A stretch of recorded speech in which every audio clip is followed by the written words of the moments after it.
Another question? Talking about pricing, so when you talk about following the retail model, what a lot of the retail industries have done is gone to an IMAP price, Internet Minimum Advertised Price, which then takes the whole price question out of the equation, at least as far as customers looking online. So if you're looking at competing against an Amazon and all these other people, all right, everybody in the marketplace, if you go look for refrigerators, if you go look for freezers, if you go look for lighting fixtures, they all have an IMAP price, and it's the same all the way across the board. Now, as a distributor, you still can sell at whatever price you want to your customers, but at least if you're calling on somebody and you've just spent 3 months making a whole presentation, you know, you need to switch your recess to us, or you need to be buying your gear from us, or whatever, and then they walk in the next day and they say, well, you know, on Amazon, I saw that same breaker you're talking about for half your price. What's the deal? So has there been any discussion within the industry about trying to get the vendors to start establishing and maintaining an Internet Minimum Advertised Price, which then allows us to go and install our services and sell at whatever price we want, but at least the Internet is not the biggest factor in setting the pricing? There's at least 4 people back there that you should pass the mic to that I see on the back row. No. You know, I mean, we're not there. I don't think we're going there because there's and actually that strategy has got a lot of lawyers very nervous about collusion and price fixing and all sorts of other things. So. You know, for us to just all say, well, let's just all agree, you know, what a good price looks like is not only not going to happen, but it's illegal. So, I think but you know, in all seriousness, what it really discounts is the value-added services that come with it. So, for some products that we sell, it's a big complex job, and what we've done is constructed a way that we're going to be able to stage and deliver to exactly the right floor on the right day on a high-rise building, exactly what's required on a very short lead time, and we've got to price in what we're adding in terms of value there.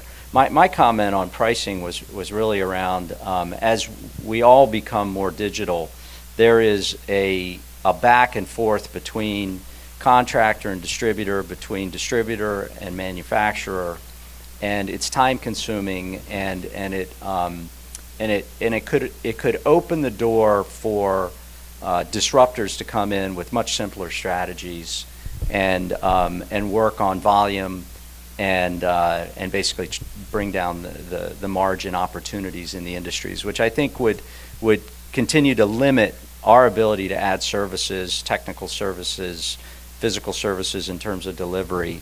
And it all just drives the price to a very short discussion. So that's not the world that we want. We want to continue to have our services and get paid for them.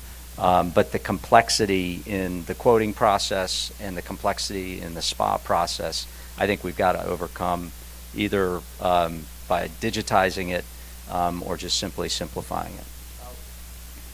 I'll add a little bit to what Halsey said. To me, the transparency of pricing is an issue today, and my view is it's only going to get worse. I mean, You mean more transparent? More transparent. More transparent. More of our products will be visible, and it may not be the supplier. It may be someone, an unknown competitor. It may not even be from this country. But transparency of pricing is an issue I believe we all have to wrestle with. Halsey makes some great points. I mean, you cannot. We have to learn how to live with it. He talked about value-added, services to do that, a solution. But really, the price that we deliver is a reflection of the value. So our salespeople need to recognize that even if there is a price on the internet, hopefully that's not all we're doing. If it's a parts for dollar transaction and we have one part for a given price, our model is probably in big trouble. And I would say that our selling organization hasn't done a great job, in helping provide that solution. The other piece to it is I think in addition to the price being more transparent, I think substitution and substitutes, availability of substitutes, will also become more transparent as time goes on. So competitive offers that are, replacements will be available. Yeah, I think, this is where technology and trying to be progressive about technology can get you in trouble.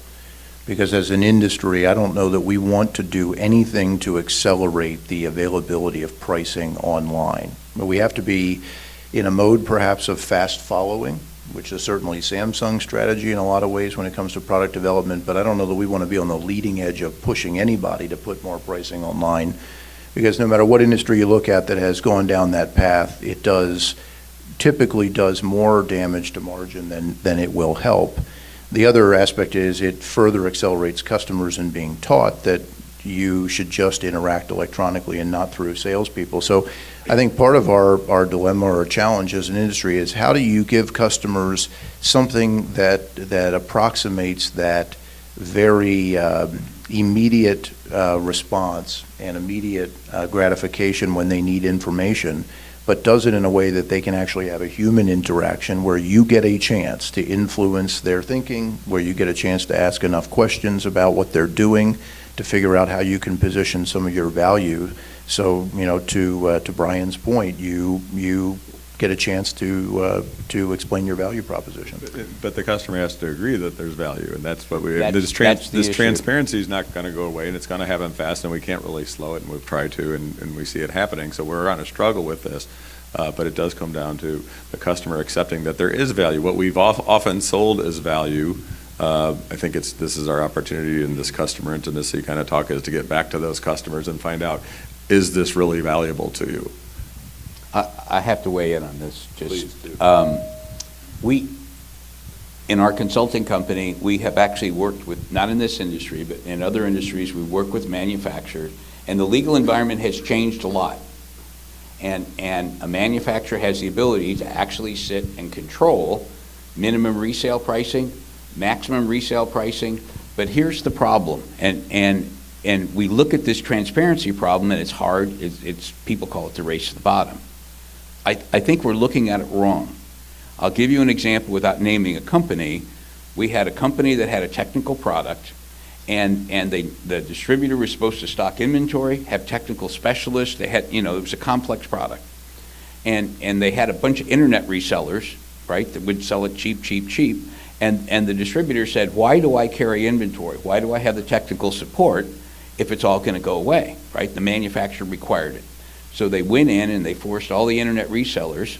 We did a minimum advertised price, got 800 resellers to sign it in 45 days, because if they didn't follow the price, we defined it legally as their new purchase price, right? Some of it turned into a bit of a urinary distance contest, but I mean, it was all gated and it all played out. But here's what happened. And it goes back to what Brian just said. There's a thing called threat of substitutions. And the manufacturer was in their own little echo chamber trying to solve a problem. And they didn't really want to think about this value thing. And so they cleaned up their pricing. It worked really great for a while. But then every one of this company's competitors, all they had to do is change it. And they found ways, right out of the hotel example, where they could provide technical support without having to have field application engineers, right? So they could get it online, they can do all the rest of it. And that company, that manufacturer, got its butt kicked. I think the real issue is not the pricing transparency, because I agree with Bill, it's not going to go away, and it is going to get worse. But the real issue comes back to what Chris said. How well do you define what's the value you bring? Because if you're a legend in your own mind and think we've add all this value, you see your cost, and the customer doesn't care, you have no value. We get that. We are an industry, I think, at least in my experience in it, is that we, and this is not a slam against the manufacturers, we sell our value around the products that we distribute. And our product is not the product. And I tell our manufacturers, you're the foundation of what we do, you're an important part of our business, but what we need to sell is what we do. And we have to have our own research and development, our own product development, and that's what we have to sell to customers. And it's actually an enviable position, because we don't have to tie ourselves to the widget that's being manufactured, that there can be lots of, I would say, easier substitution. The value that we can create and offer to the customer can be very sticky and very, very strong.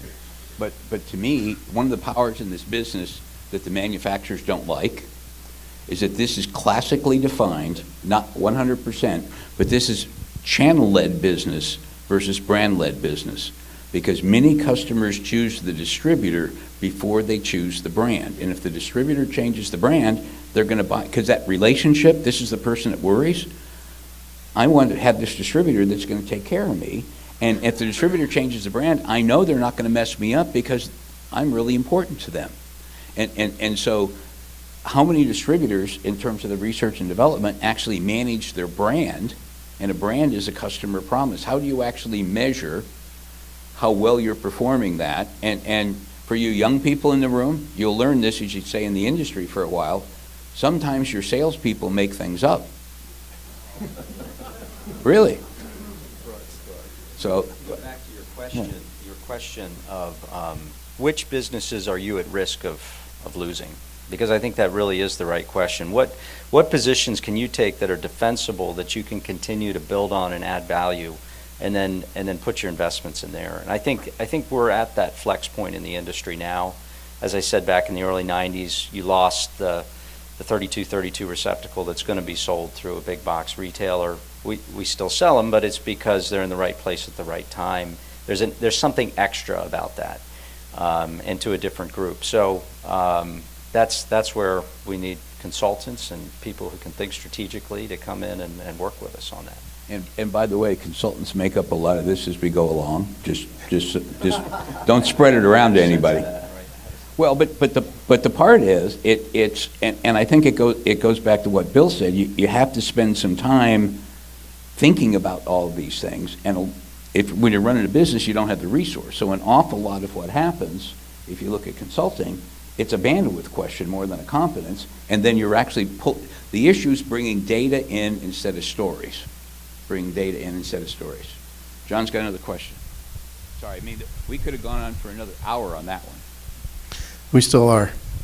Sorry. It's your mic, man. Have a good time. My name's Greg. I'm with Interlights. We are a manufacturer, and without saying it, there are several pieces to the puzzle to deal with the whole pricing issue in the internet and map pricing. But I wanted to share from a manufacturer's perspective. Anytime we market to a new distributor, the first thing they do is jump on the internet, look at Amazon, and say, "Look, how am I supposed to compete with this?" And so I would get phone calls, emails, all the time from different distributors complaining about that. So part of dealing with the pricing is being able to work with the manufacturer. It's got to be a team concept. And from our perspective, we just really pulled in the reins from our standpoint. And the way we've supported our distributors, and what we've recognized is that all the brick and mortar stores are not interested in competing with price. I mean, we're all in this business to put bread on the table, right? So we don't want to keep driving the prices down. So what we've done is we've entered an exclusivity contract with one distributor. We allow only one distributor to sell on Amazon and eBay. And what that's done, instead of having to deal with constant letters and phone calls and emails to a bunch of different distributors that are going in these price wars, we now have a single control of one distributor, and we tell them, look, you violate this policy once, you're done, and I'll go find somebody else that wants to abide by the policy. So that's how we've dealt with it from a manufacturing standpoint. I would, because by the way, a lot of people have taken those kinds of approaches, and what it does in the short run, it reduces the noise, right? Because manufacturers need to manage their channel, not manage channel conflict, not let it manage them. But what happens with every one of these circumstances, this pricing transparency increases, and it's going to work for a while, and then the market changes, and you have to do something, because as soon as you do that, you get opened up for the substitution issue, and the process keeps going on. Simple, short example, this is to me part of what you have to be careful of when you find something just to solve one problem. It's like squeezing a balloon that pops out somewhere else. We do a lot of work in healthcare. And two very large companies, actually, I can, who cares? Johnson & Johnson and Tyco. And between the two of them, they really own the adult Depends market. I'm using the generic term. And by the way, just so you know, this year, the sale of Depends has exceeded the sale of diapers. Just think about that for a second. So the hospitals get... We don't want to think about It's a little depressing. Sorry, Brian. Okay, yeah, good point. But here's what happened in that industry, and we need to be very careful in this industry we don't go down that slippery slope, because once you go down that slope, you can't get back. So what happened, Johnson & Johnson's getting all this price pressure from these group purchasing organizations of hospitals, Medicare reimbursement, and so there's this giant race to the bottom. You think you got pricing problems, these guys can cheer you up. So it gets down, and they get to the point that they tell the distributors, and because they go through distribution, service last mile, that the margin gets skinnier and skinnier, and finally they say, there's not room for you in here, we're going to get intergalactic logistics to do it. Well, the distributors are in different groups. They're not called AD or IMARC. They got their own names, but it's basically the same thing. And one of the things that Tyco and J&J had done to get their costs down is they started to source all this stuff from China, and they rebranded, right? So the various marketing groups go to China and find the guy that was making for them. And so now the buying groups have their own private label. Anybody here familiar with the concept of private label? Yeah, no kidding. And so the distributors have their own private label brand, and so they're going in to compete, right? This is like Dumb and Dumber. And it goes on for about 4 years, and guess what happens? The Chinese manufacturer comes over and says, you know, you guys have been buying my stuff for 10 years. Why don't you just buy it direct from me? Right? There is no permanent answer. You have to be light on your feet. You got to be thinking ahead, and you need to take some time to think about the goalposts are going to continue to move, and maybe I need a skateboard. I mean, I'm just not sure where it's going to go.